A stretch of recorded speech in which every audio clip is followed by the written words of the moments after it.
On Thursday, April 3rd, 2025, the streets of Durban were alive with noise and movement. People rushed through their day, and the city carried on as usual. For 26-year-old Mabuya Ngwenya, it was just another busy day running his growing taxi business. But in an instant, everything changed.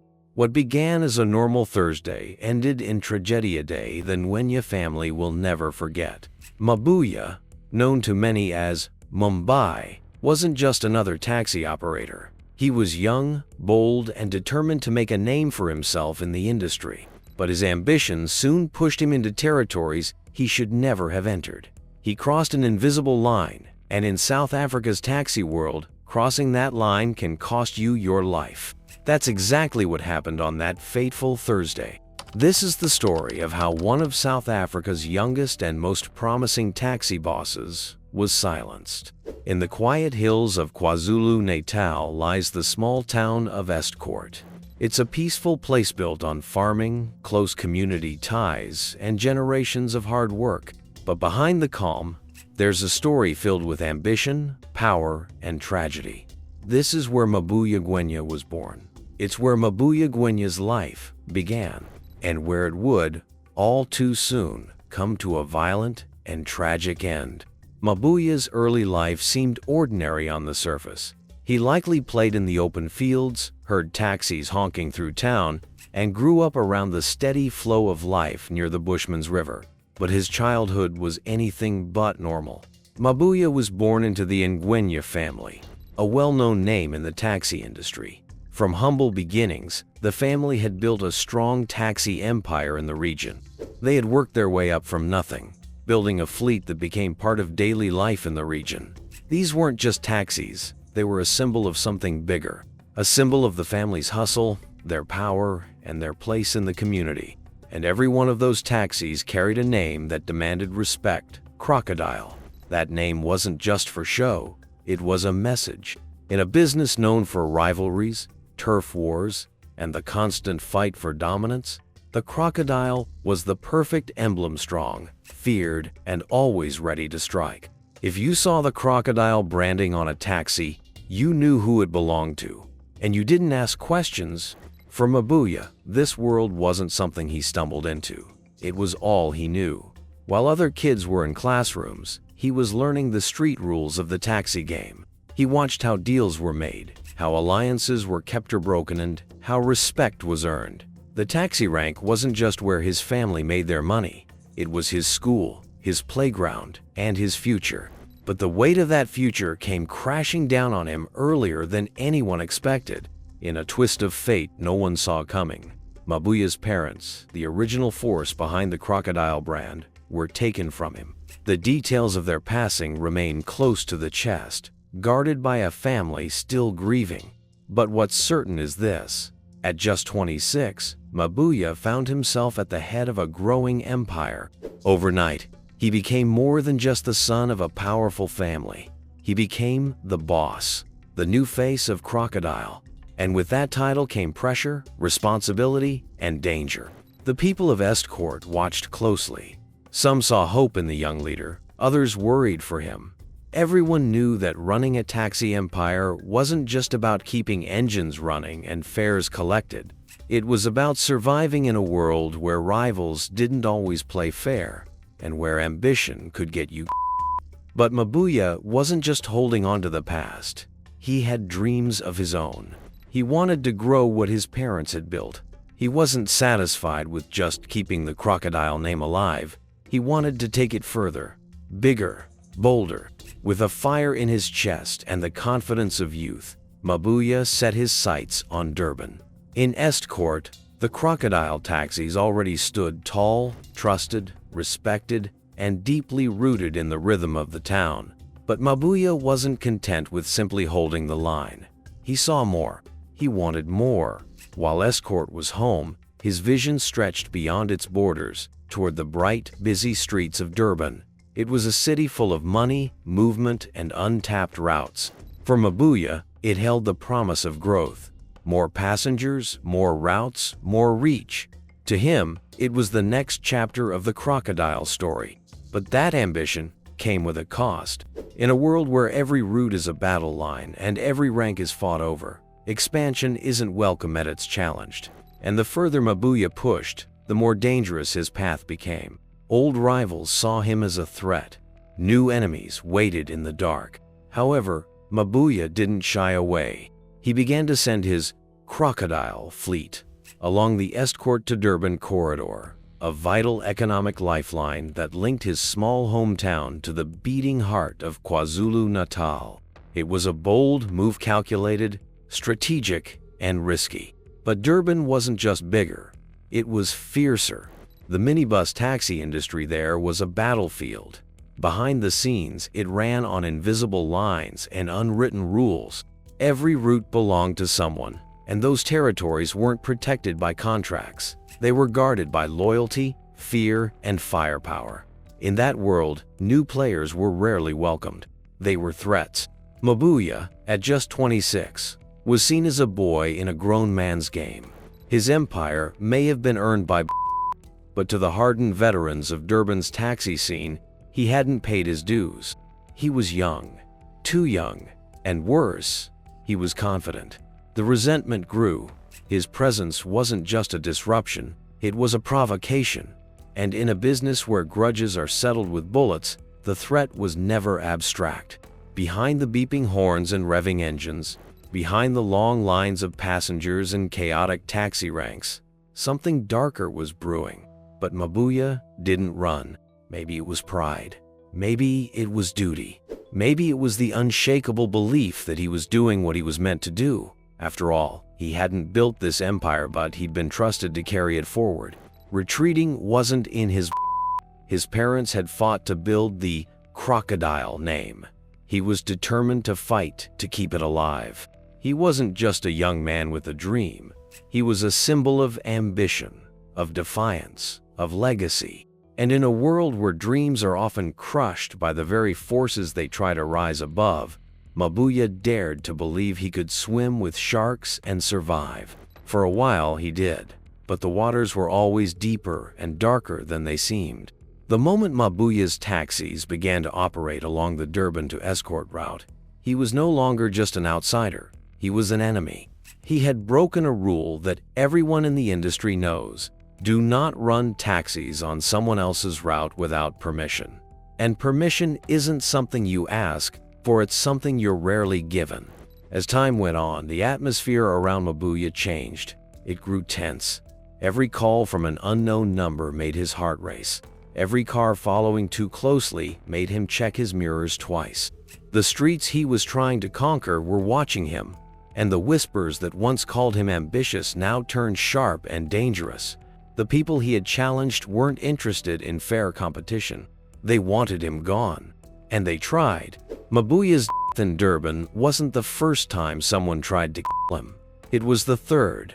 The first two attempts didn't make the news. That's how it works in the taxi world. Silent attacks. No police statements. No press coverage. Just fear. Just the unspoken message. Walk away, or the next time we won't miss. Details about those failed attempts remain locked behind a wall of silence. But those close to him knew the truth. Maybe it was a hail of bullets from a passing car. Maybe it was a planned ambush that he avoided by pure luck. Whatever it was, Mabuya survived. Twice. And instead of stepping back, he kept pushing forward. To most, that would seem reckless. But to Mabuya, it was about pride, about purpose, about proving that he could not be chased out. His family had built the crocodile name with hard work and sacrifice, and he felt it was his job to protect it, to grow it, to show the world that he was more than just his parents' son. He was a leader in his own right.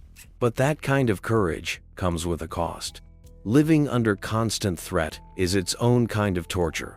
Always watching, always wondering if the next handshake hides an or if the next stoplight might be his last. And in this world, doesn't come from accidents. It comes from professionals.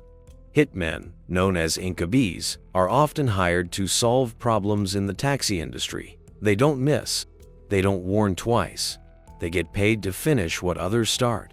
Mabuya knew this. He knew he was marked, but he also knew who he was. Ngwenya, a crocodile. And crocodiles don't turn back. Even with the odds stacked against him, even with the threats growing louder and the enemies closing in, he refused to run. But bravery doesn't always lead to survival.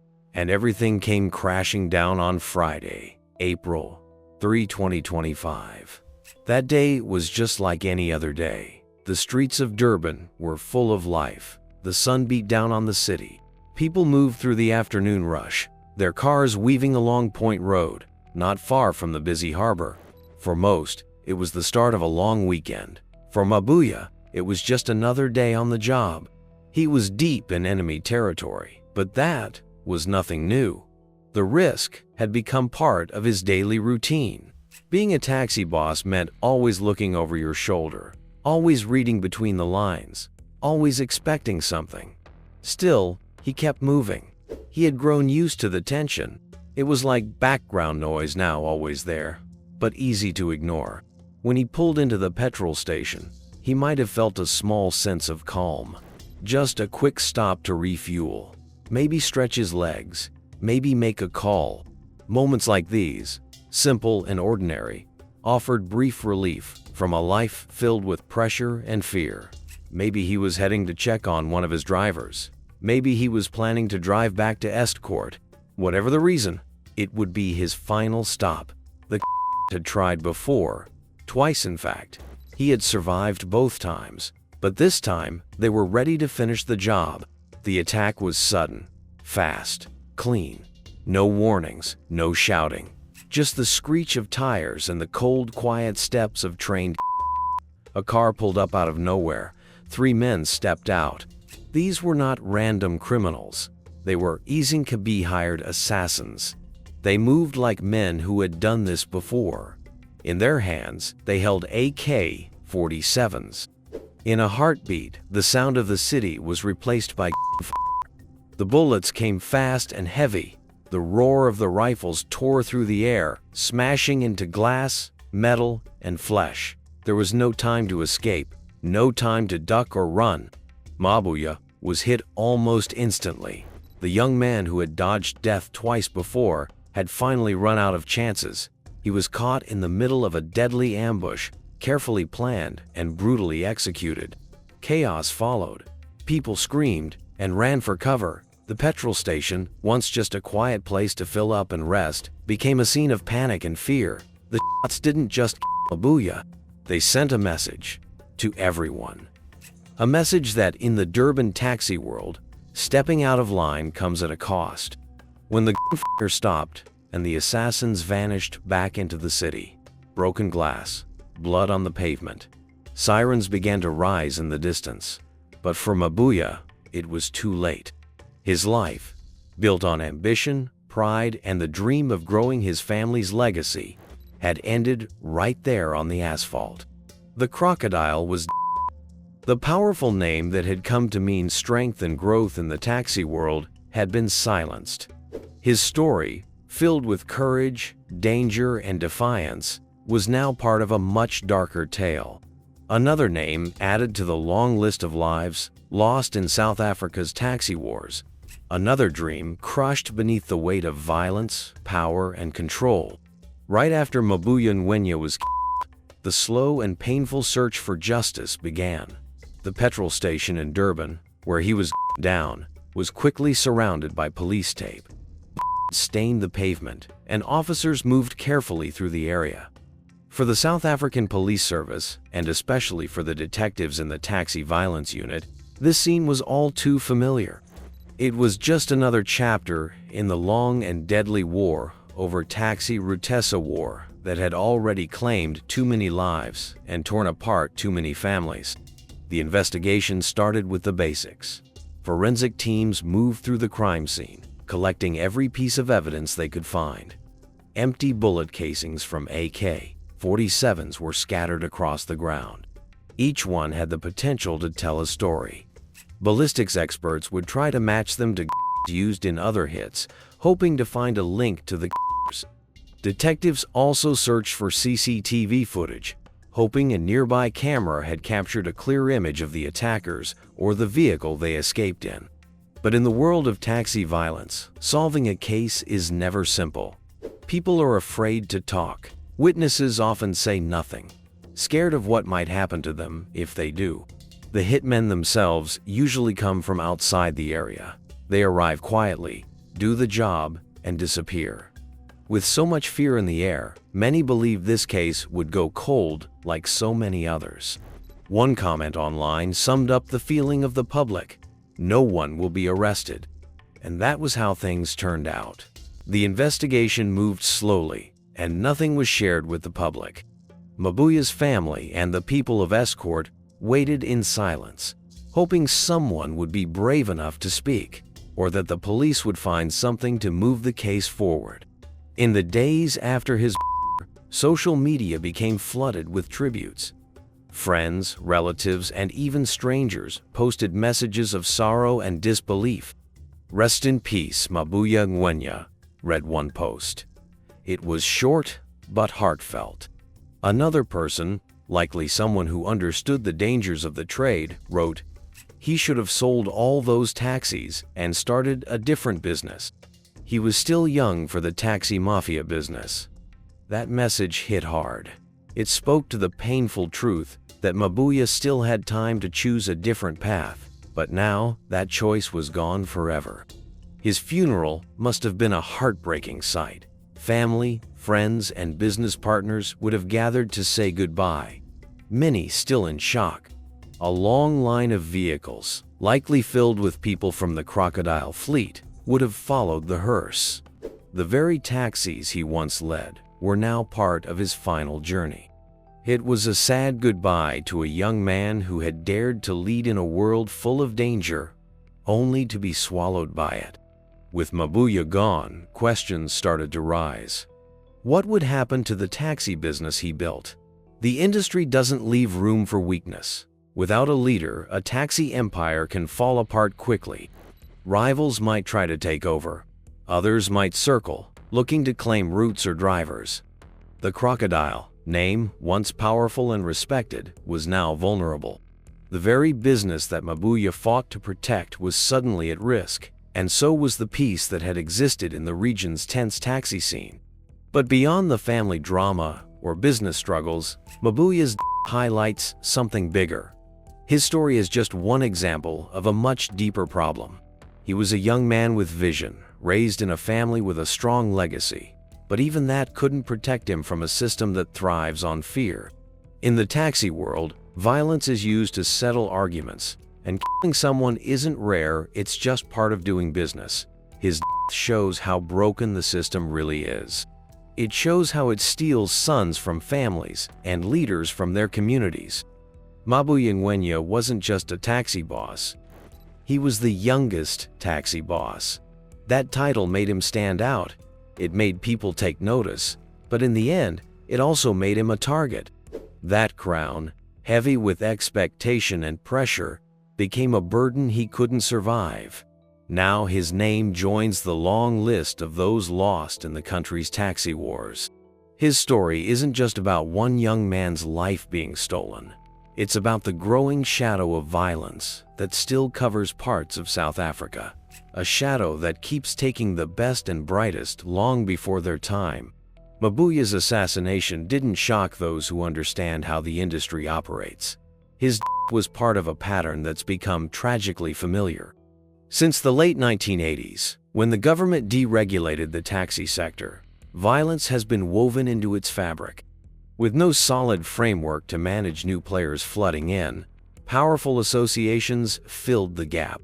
These groups carved up territories and enforced their control like criminal syndicates, resolving disputes not through negotiation, but through bullets. The rules are unwritten, but universally understood. Stay in your lane, or trying to cross into someone else's. Mabuya wasn't the first to pay that price. In 2018, Johnson Ndaka, chairman of the Kempton Park Taxi Association, was ambushed as he returned home with his family. Assassins ambushed him in his own driveway, firing 29 bullets into his body. His wife survived by playing while his daughter witnessed the horror. Ndaka's execution was one of over 50 in his association since 2007, a clear and brutal consequence of long-standing feuds over routes. Like Mabuya, he was a leader whose position and influence made him a target. The violence in South Africa's taxi industry isn't limited to one area, it's everywhere. In the Western Cape, for example, Wele Mbudede, a 60-year-old leader of the Unsedo Taxi Association, was shot at his home in George in March 2023. His killing wasn't an isolated event. The man who held the same position before him was also assassinated. These weren't random attacks. They were part of an internal power struggle, where leadership isn't decided by elections, but by who can survive. It shows just how dangerous the industry is. A taxi boss like Mabuya Ngwenya didn't only have to worry about outside competitors. He also had to watch his back around people in his own organization, people who wanted his position. And the bloodshed doesn't stop at the top. In Johannesburg, March 2025, gunmen opened fire at a busy taxi rank, killing 4 people, including a driver and a queue marshal. Just 24 hours later, another shooting at a different rank left 3 more drivers dead. These weren't bosses or big-name figures. They were workerspeople caught in the crossfire of ongoing wars between taxi associations. Police said the shootings were part of ongoing fights over territory. In this business, even the foot soldiers aren't safe. Then there's the case of Bonke Makalala, a powerful taxi boss from the Eastern Cape. He's managed to stay alive, but he's now facing serious charges: attempted and extortion. Authorities claim he ran a campaign of violence against long-distance bus companies that operated on routes his taxis claimed. His aim? Force the buses to raise their prices or shut down completely. If true, it shows just how far some taxi bosses will go to protect what they see as their turf. For someone like Mabuya, trying to expand into a new area, that kind of pressure would have been unavoidable. He was entering a world where ambition is dangerous and competition can quickly turn deadly. That's the world Mabuya was stepping into, a young boss with ambition, trying to grow his inherited empire. But in South Africa's taxi industry, ambition is dangerous. His wasn't just the loss of a life, it was a warning. Because in this business, the real currency isn't just money or routes. It's fear, it's power, and more often than not, it's blood.